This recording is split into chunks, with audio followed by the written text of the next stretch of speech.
আমার মতে বলে আজকে প্রাইসে একটা বাইং সাইডে মোমেন্টাম হতে পারে। অন্তত সেকেন্ড হাফের পর ৪৭,২০০ অবধি একটা মোমেন্টাম হতে পারে। ৪৭,২০০ কোথায় না, ৪৭,২০০ মোটামুটি এই লেভেলটা।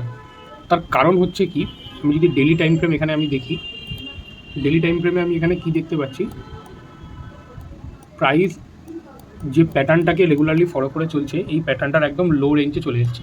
আর প্রতিবার কী হচ্ছে, যখনই প্রাইস একদম লো রেঞ্জে আসছে সেখানে একটা ডোজি টাইপ ক্যান্ডেল বাড়াচ্ছে এবং পরদিনকে গ্যাপ আপ লাগছে। সেম এখানে একটা প্যাটার্নটাকে ফলো হয়েছে, প্রিভিয়াসলি সেম এখানে প্যাটার্নটাকে রিপিট হয়েছে, তারপরও ঠিক সেম প্যাটার্নটাকে রিপিট হয়েছে, দুজি টাইপ ক্যান্ডেল একটা বানাচ্ছে এখানে একটা। তো সেই ক্ষেত্রে প্রাইসকে যদি দেখা যায়, প্রাইস এখানে অলমোস্ট মোটামুটি প্রাইস একদম অলমোস্ট এই লোয়ের কাছাকাছি টাচ করেছে। তো সেই ক্ষেত্রে লজিক্যালি দেখতে গেলে একটা বাইং আসতে পারে এই পয়েন্টটা, এই পয়েন্টটা অ্যান্ড দেন এই পয়েন্টটা যেখানে আজকে মার্কেট আছে। যদি অপশান চেন দেখি তাহলে এখানে দেখা যাবে মোটামুটি ৪৭,০০০ ম্যাক্স ওয়াই রয়েছে, প্রায় ১৭ লাখ। আর নিচে যদি বলি ৪৬,৫০০, যেখানে আজকে ডে মর্নিং ক্যান্ডেল ওপেন হয়েছে, সেখানে মোটামুটি ১৮ লাখ ওয়াই রয়েছে।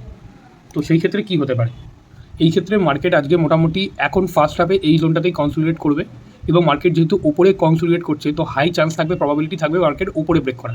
আমরা জানি ৪৭,০০০ একটা রাউন্ড লেভেলের কাছে প্রাইস রয়েছে, তো এখানে কিছুটা কনসলিডেট করবে। আফটার 12 PM মার্কেট এখান থেকে একটা বিগ বার ক্যান্ডেল বানিয়ে ব্রেকআউট বানাবে এবং মোটামুটি ৪৭,২০০ আজকে টাচ করবে। তো দেখা যাক কী হয়। আর মার্কেটকে যদি আজকে লো বা নিচের দিকে যেতে হয়, সেলিং যেতে হয়, তাহলে অন্ততপক্ষে ডে লোকে নিচে ব্রেক করতে হবে, আদারওয়াইজ মার্কেট এখানে সাইড ওয়াইজ হয়ে যাবে। তো আজকে আমার ভিউ মোটামুটি ইদার মার্কেট সাইড ওয়াইজ হয়ে যাবে এই জোনটার মধ্যে, অর্থাৎ ৪৭,০০০ আর ৪৬,৫০০ মধ্যে, অথবা একটা কল সাইডে বা ওপরের দিকে মার্কেট একটা ব্রেকআউট দেবে আপ টু ৪৭,২০০ অবধি।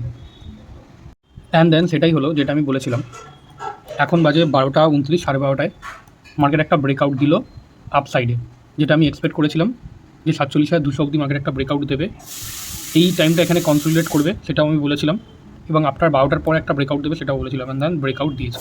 এটা ট্রেডটা কীভাবে হলো সেটাও দেখে নিই। করছি ৪৭,২০০ একটা কল, যেই ক্ষেত্রে কলের এন্ট্রি হবে ২৫০-এর উপরে। যদি একটা সিঙ্গেল মিনিট না 5 মিনিট ক্যান্ডেল যদি এই জোনটার উপরে সাস্টেন করে, তাহলে টার্গেট মোটামুটি ৪৪০ এবং স্টপ লস থাকবে ৩০০। রিস্ক রিওয়ার্ড রেশিও আসছে 1:2, টার্গেট ৯০ পয়েন্টের, স্টপ লস ৪৪ পয়েন্টের। আমি বলেছিলাম ৪৭,২০০ কল ৩৫০-এর উপরে সাস্টেন করলে মোটামুটি ৪৪২-এর জন্য যাবে। ৩৫০-এর উপরে ব্রেকআউট করলো, সাস্টেন করেছে ৩৫৯, অ্যান্ড দেন টার্গেট ৪৪২।